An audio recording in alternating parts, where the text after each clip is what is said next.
Y'all, I am cracking up because I really thought for the last 15 minutes I was already live. All right, so welcome to LinkedIn Live. My name is Monique Young. I go by the student support coach. And tonight's topic, we're talking about no, you don't need that new role to decrease discipline. And so if you don't know me already, like I said, I go by the student support coach, but I do have a background being a school counselor for the last 10 years. I've also worked as a student services coordinator. And now I work as a school mental health consultant, and I help K through 8 student support staff or student support teams transform discipline referrals into positive social emotional development. Now, I will tell you that each student support team that I've led has decreased student suspensions, both in school suspensions and out of school suspensions, by at least 50% within a school year. So it was not by accident, it was absolutely intentional. So, like I said, I want to talk about, but why is this an issue? Why is bringing in a new role potentially an issue? Well, let's kind of bring it back first to 2020, right? Maybe 2021 when ESSER funds were released to schools and everybody was very much on their Oprah. Like, you get a therapist and you get a behavior interventionist, you get a restorative justice coordinator, right? So a lot of these roles just filed in. Now, the thing is, these roles filed in and they filed in so quick that there wasn't really a process of, yeah, you get your general onboarding, but some of those roles were new to the schools altogether. And so understanding, okay, what does this role do with what services do they provide? What students are they serving when you already had some support roles already in the building? Kind of got murky. And some schools started to, figure that process out. But again, with ESSER funds only being situational, some people either had to go without those roles or move other funding around, like Title One, to be able to get these type of roles to stay. And even some of the people ended up leaving because they knew that I'm on a limited timeline with this role being funded. So like I said, it was just kind of like it was great to have the roles, but then it wasn't a lot of stability around the roles. But I will say that luckily, I believe for those who were able to onboard a new role with the ESSER funds, that they saw the use in it. And so they've tried to, like I said, keep on those roles even without the ESSER funds. And so that kind of brings us to now. So I'm curious to know if you were able to bring in a new role related to behavior within the last 4 to 5 years. If so, let me know, what role was it? When did you bring that person in? Okay. Now, like I said, here's the issue where we could be getting to now is that positions may be created, but they may be created trying to address potentially the wrong need. So, say if I come into your school, right, and I'm assessing your multi-tier services of support, and I look at your services and I see that, hey, your services are actually really heavy at tier 3. You've got all these community partners, you have therapists coming into your school, but you may think that, oh, you know what? Actually, our therapist caseloads are so overloaded, we need to hire another therapist. Yet I'm looking at, like I said, your services, and I'm seeing that actually, the student intervention process isn't that strong, and you don't have a lot of supports or services there at tier 1. So might be looking at you like, hey, actually, you need somebody who can handle a little bit more of the tier 1 because it feels like there's an overload at tier 3 because you got all these students providing getting services at tier 3, but actually we need to go down to tier 1 and also again strengthen that student intervention process. So that might be more so what I'm saying would be a better hire than again hiring another therapist. So, but like I said, that happens a lot because we've got all these roles, but again, may not be understanding what potentially all the roles and the pieces, how they fit together.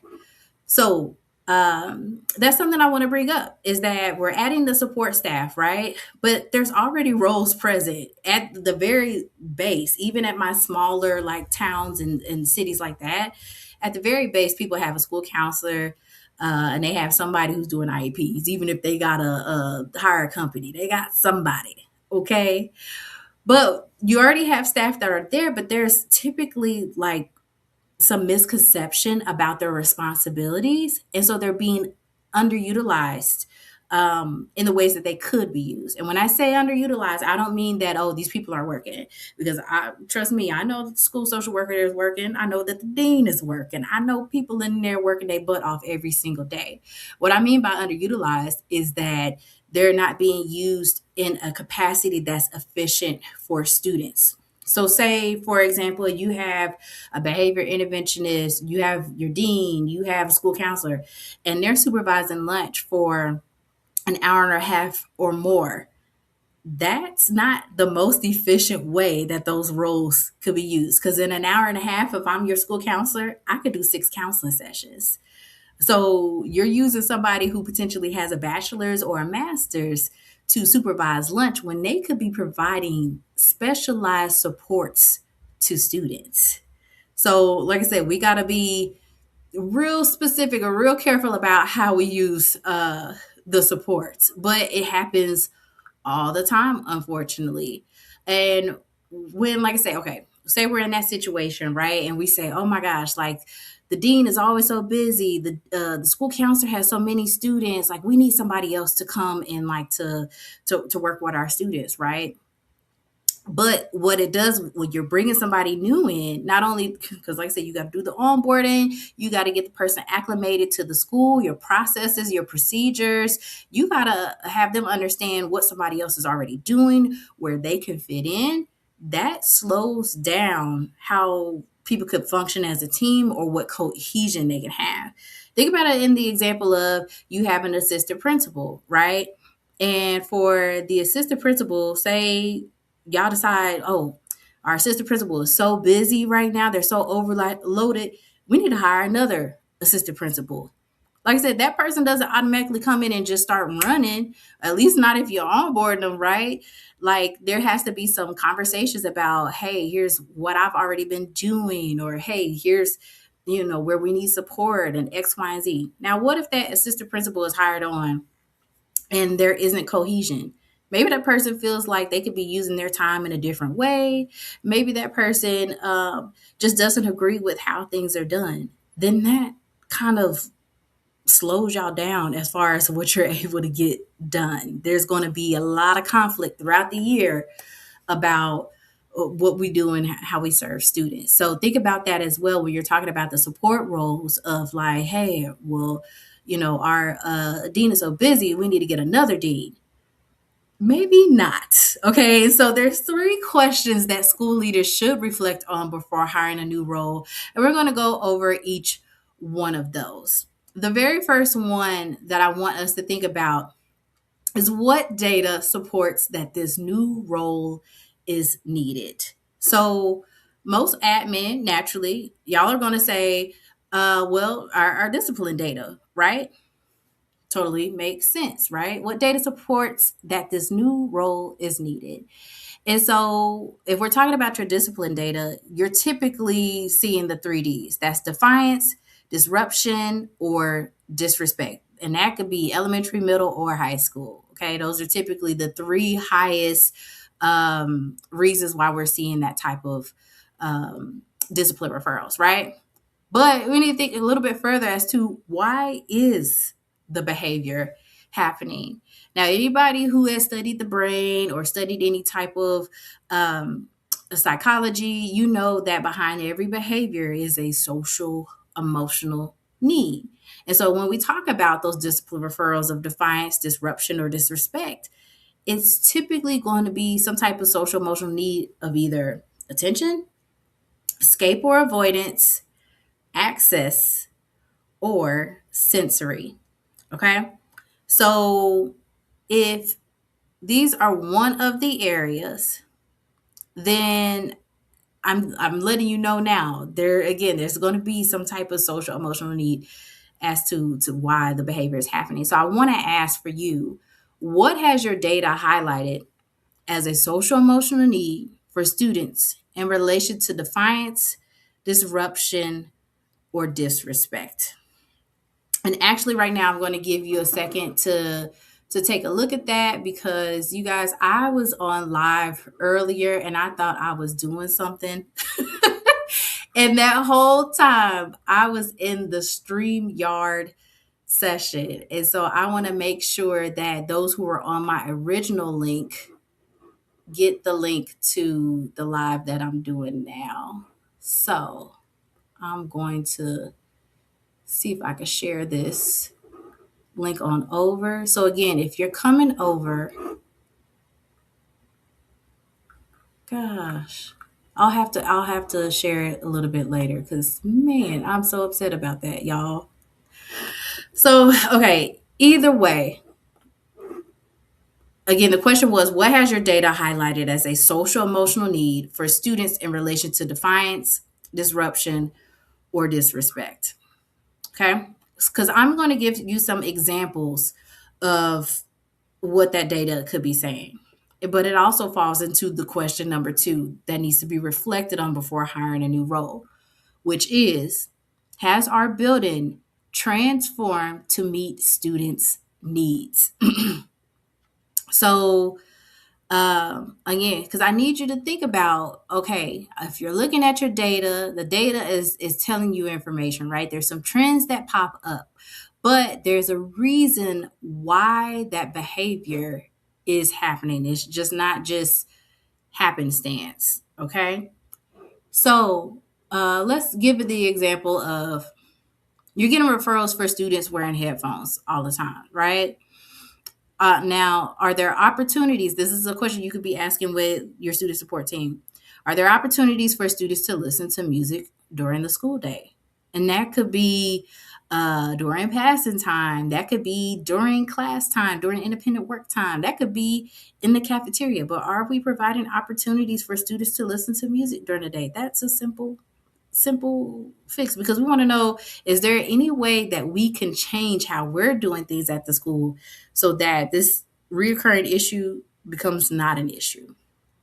Okay, another example, referrals for having phones out, because we all know everybody struggles with the phone thing, especially because there's, the rule now, kids can't be on their phone, but we know that they go to their locker, they try to sneak their phone or try to have it in their pocket.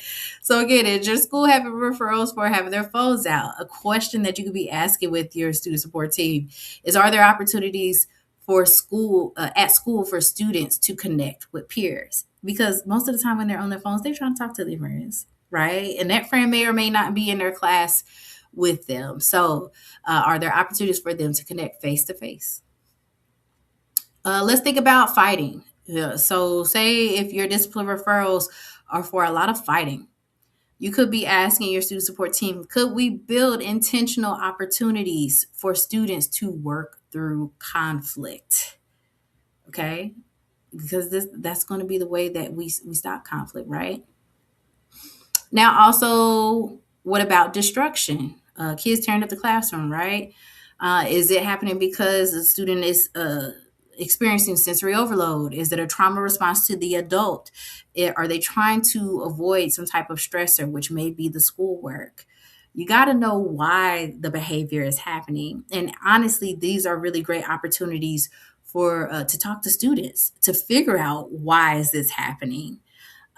Because sometimes the data only tells you that story of the behavior, right? Or it only tells you about, this was defiance or disruption.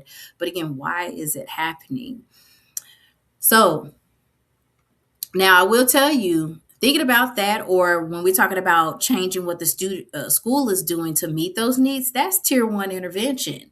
That's literally a tier one intervention. A lot of times when I talk to schools and I say, what's your tier one? A lot of people tell me the handbook, which, yeah, that's part of it, but there's so much more that goes into the tier one supports.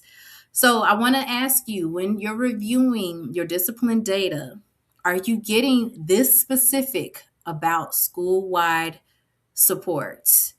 Again, when you're reviewing your discipline data, are you getting this specific about school-wide supports?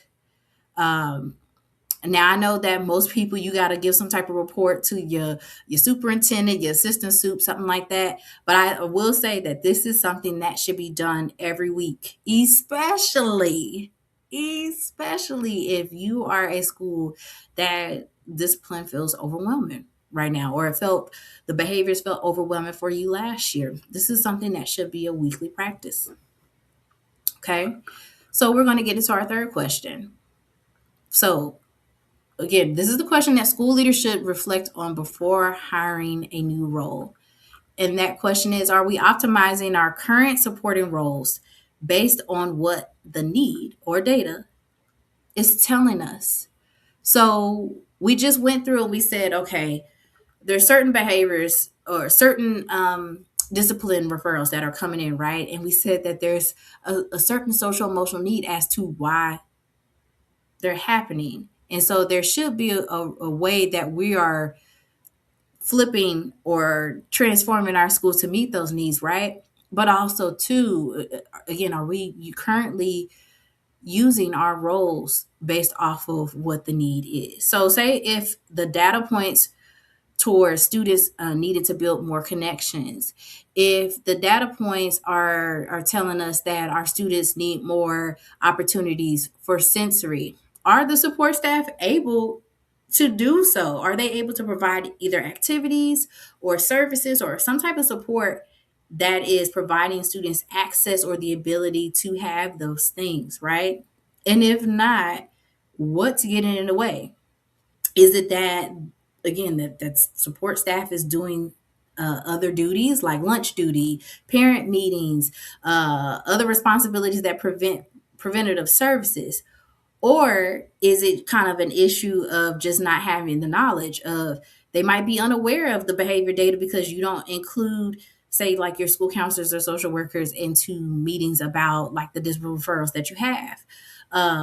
Or maybe they don't have information on how to assess their own data, which, to be honest, like I said, as I'm going and I'm doing conferences and speaking a lot, especially with school counselors this past year, they got data, they don't know how to assess the data. So how can I build a service around something that I'm not understanding that is happening within my school? If I don't know how to find trends in my building, how am I able to provide services that speak to the trends that are currently happening? I'm just in there doing stuff just for the benefit of it, because I know social emotional learning is good, but I could be more specific if I know that we having a conflict at recess about sharing. Then let's talk about how we can do that better, right? But again, I can't do that. I can't build the specific services if I don't know how to assess either my own data or how to assess the behavior data that's coming in as well, or if I don't even know about the data. Okay. So, because if your support staff knew how to assess the data to find those trends, to build the tier one intervention, it's going to work towards your school outcomes. So, I want to know, do you feel that your current support roles are being optimize? Like, and that doesn't mean that you're working them to death. That means that they are working in the way that they're supposed to be serving, right? So within their appropriate roles, but also serving specifically to your building's needs. If you want to think more about that, this is why I created a student support readiness survey. I put it in the comments for the last live that I scheduled. I'll make sure it's down in the comments for this evening. But it's a free assessment where it's asking you, I want to say it's about 12 questions about how does your team get together? How do they look at data? Like, what are you currently doing? And what is the strength of your current team? Because in order for us to think about, before we start talking about we need a new role, you might have a really strong team. Y'all just not working together. I just want to put it out there. Or maybe it's that y'all just don't have no processes right now. It's that you have a school counselor who works over here, you have a dean who works over here, you have the assistant principal over here, and y'all three not really talking unless it's time for a parent meeting. Y'all could be meeting every week, like I said, assessing that data and coming up with what your tier one intervention is.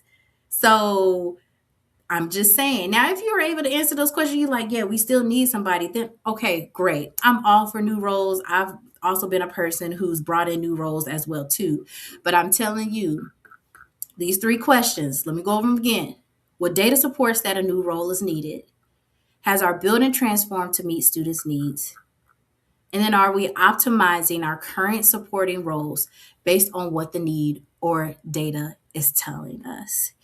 If this is something, like I said, you want to learn more about, or you want to talk to me more about this, so I could help you assess your data or help you strengthen your team, hop in my DMs, because right now I'm scheduling times to do a workshop with student support teams.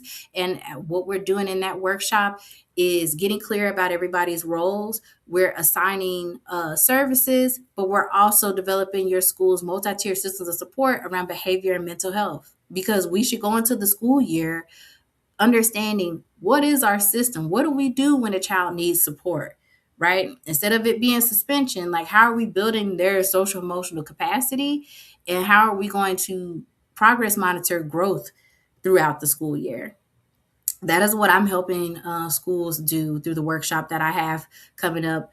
But like I said, right now, a real quick thing that you can do is that free student support readiness survey that's going to be down here in the comments. So, like I said, I hope you join me for my next live. I'm going to try to schedule these regularly. Again, my name is Monique Young. I go by the student support coach.